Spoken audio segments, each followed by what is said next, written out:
Welcome to the Fatherhood Fitness Podcast. I'm your host, Anthony Pluff. Each week, we will cover various topics that dads struggle with in their fitness journey.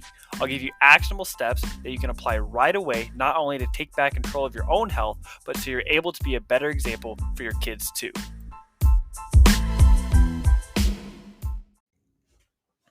All right, welcome in. I apologize if my voice sounds a little off today. I lost my voice about a week ago, and it's just now finally coming back. I don't even feel sick or anything. It just kind of went away last Friday, and it's taken almost an entire week to come back. But sounds a little better. I'm able to actually talk now. So missed last week's episode. Because I had no voice, and so was hoping to get some content out last week. Wasn't able to. That's okay. We just roll with it. And so today, though, I want to talk about how you carry yourself and why, that may or may not be, serving you in a way that you would like it to. And so there's a quote, I don't know who to attribute it to. And I'm sure you've heard it, but many variations of it, it goes, how you do anything is how you do everything. When I first heard that, I thought, man, that is awesome. That's so true, right? That's so true. When, if you're kind of, as my high school baseball coach used to say, lackadaisical in your actions, right? You're lethargic. That was another one of his fun terms he always used to use. But if you don't, you don't have like a sense of urgency when you're doing things, it translates into other things, right? If you're somebody who, may not, always give their best effort in a certain area of life, there's a good chance you're doing that in another area too. Now, I don't fully agree with this. I think there's a caveat to it. I think the saying should go, how you do anything that you care about is how you do everything that you care about, right? Because there's certain things, like if you maybe like art or something, you're not really big into art or something like that, and so you're probably don't care too much whether or not that picture looks the best, right? Maybe you've gone to like one of those, I don't know what they're called, the wine and paint things where everybody kind of paints the same picture, right? You probably won't care too much about it, right? Now, if you were a really good artist and you went to one of those, you want to make it look great, right? And so I think the saying should go, how you do anything you care about is how you do everything you care about. I think that's a more accurate reflection, right? And so a lot of times we think, maybe somebody has judged you, or maybe you've judged yourself, right? You've been very successful in one area of your life, but you haven't been in others. And people kind of assume like, oh, like they lack discipline here, so they probably lack discipline in other areas. And that's just simply not the case, right? There are people who are overweight, who are extremely successful businessmen, right? There are people who are in incredible shape and are extremely lazy in other areas of their life. And so I think a lot of times where we kind of get some of this kind of disconnect here is when, we're not acting congruent with how we feel or how we see ourselves, right? And so like I was having a conversation with a client the other day as he's trying to break through, this kind of weight loss plateau. And I say plateau, it's not really, his weight is fluctuating up and down, as it normally would, but he's having trouble breaking through a certain mark. And so let me give you an example. So if you were somebody who was, 300 pounds currently, and you're trying to get down to 250, but you haven't been south of 275 in quite a while, what happens is once you get close to that 275 mark, it kind of becomes like a psychological resistance, right? You identify, you see yourself as somebody who is 300 pounds. And so when you get close to that 275, you might get down to 278 and then bump back up over 280. Then you might go down to 277, then you're going to bump back up to 281, right? You just keep kind of flirting with that line there. And eventually you get to 275 and you break through and you get down to 274, 273. Then a few days later, you're going to bump back up, go back over 275, right? But now that you've broken through it once, it's going to be much easier to continue to break through it, right? So now 275 could be your set mark, right? So you may have to hang out there for a while. A lot of times, if people are trying to lose, 20, 30, 40, 50 pounds, it takes usually more than one attempt, right? And so if you're trying to get through a certain mile mark, maybe that's 200 pounds for you, maybe that's 180 pounds for you. If you're trying to get to that set point, you first have to realize that it's either been a really long time or maybe you've never quite been down there at a comfortable pace, right? And so it's going to take a while to realize, it's going to take a while for you to adjust to that new normal, right? And so you have to identify that, right? And so if you're somebody who's always identified as somebody who is overweight, somebody who's out of shape, somebody who doesn't necessarily take care of themselves, then your actions, how you kind of approach things, are going to kind of conflict with what you actually want to happen, right? And so let's say you're somebody who has been out of shape for the majority of your adult life, right? And so chances are, if you're out of shape, you're probably not exercising regularly. You probably haven't put as much work into your nutrition as you should have. That's okay, right? You haven't done it up to this point, doesn't mean you can't change that. But maybe those few times you have tried that, you didn't really give your best effort, right? You didn't really give your best effort. And you keep telling yourself, whether consciously or subconsciously, that you're somebody who is overweight, right? And so in your mind, somebody who's overweight doesn't care about exercise. Somebody who's overweight doesn't care about their nutrition, right? And so you're now choosing actions that don't serve you, right? That aren't helping you become to where you want to be. But if you all of a sudden identify somebody who is fit, somebody who is in control of their diet, your actions are going to be a lot different, right? And so it takes a little bit of time to get there, right? And so uh, sometimes it can be very hard to do, but in order to kind of get to where you want to be, if you're 250 pounds right now, your goal ultimately is 180. It's going to take you a long time, right? It's going to take you a year. It's going to take you probably longer than that to get to where you want to be.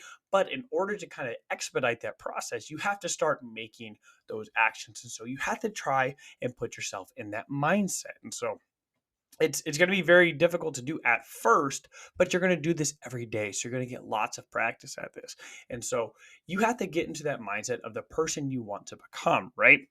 And so what kind of actions with the person you need to be? So what kind of actions do you need to do right now to become the person that you're wanting to be, right? If you're somebody, if you want to identify as a fit person, if you want to identify as somebody who takes care of their health, who is a great example for their kids, right? Somebody that their kids can look up to, somebody that when their kids look at them, they think, their health is important to them. They are a great example for me.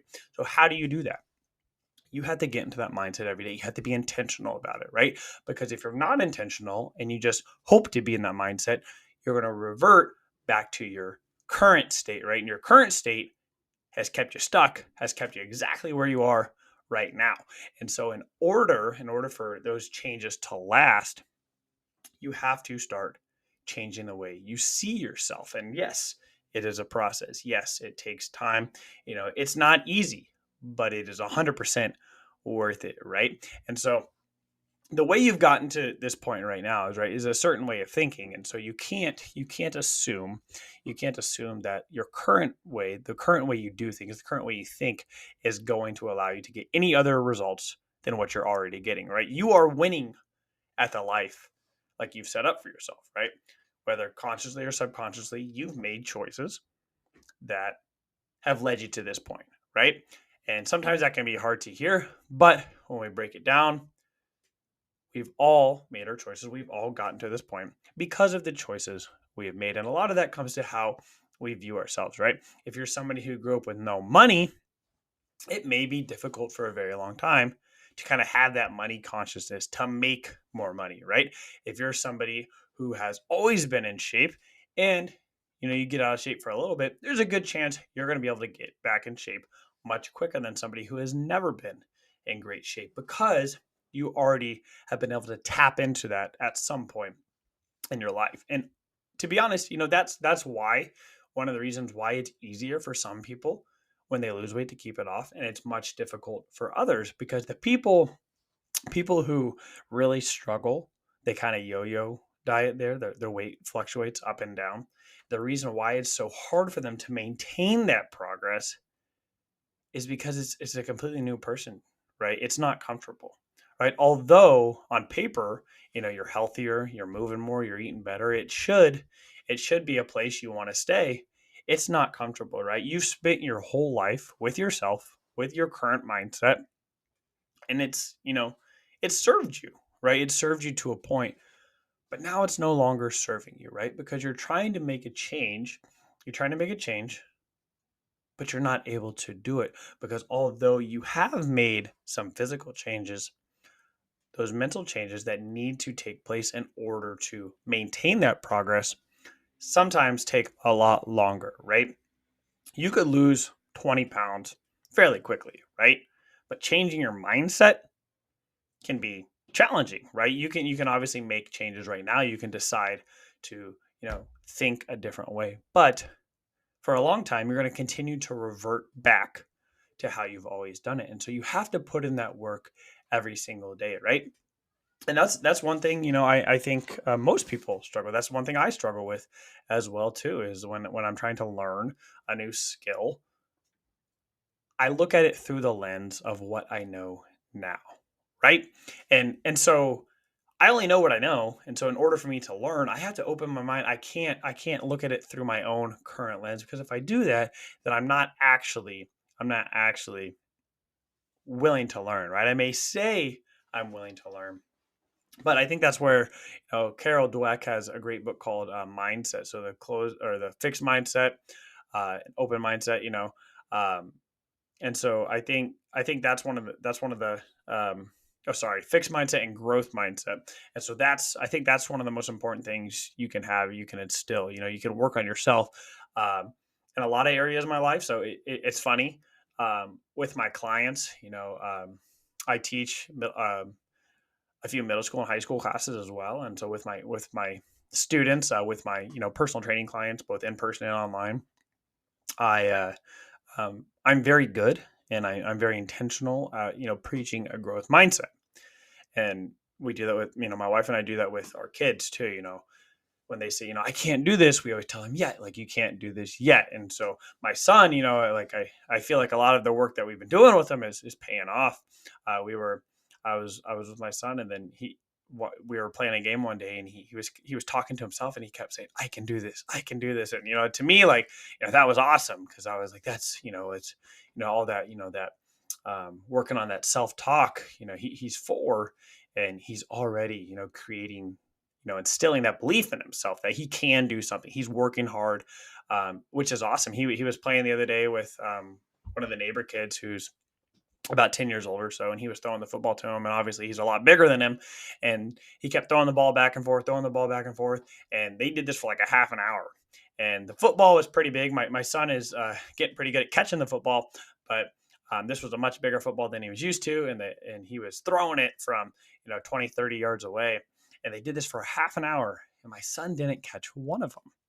And he kept picking it up, kept trying to. He got hit in the face multiple times, but he kept picking it up, throwing it back over, and he came over and he was like, "Man, I haven't got any yet." But he kept smiling, he kept working hard, and he kept trying.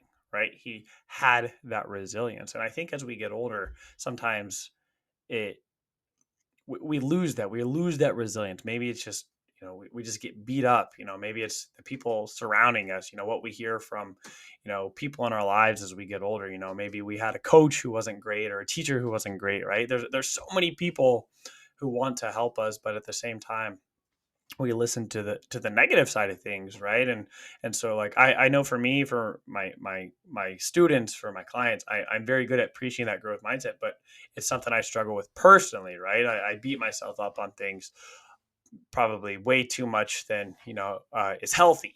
And so that's something that I know that I have to get better on, because um I'm leading my kids.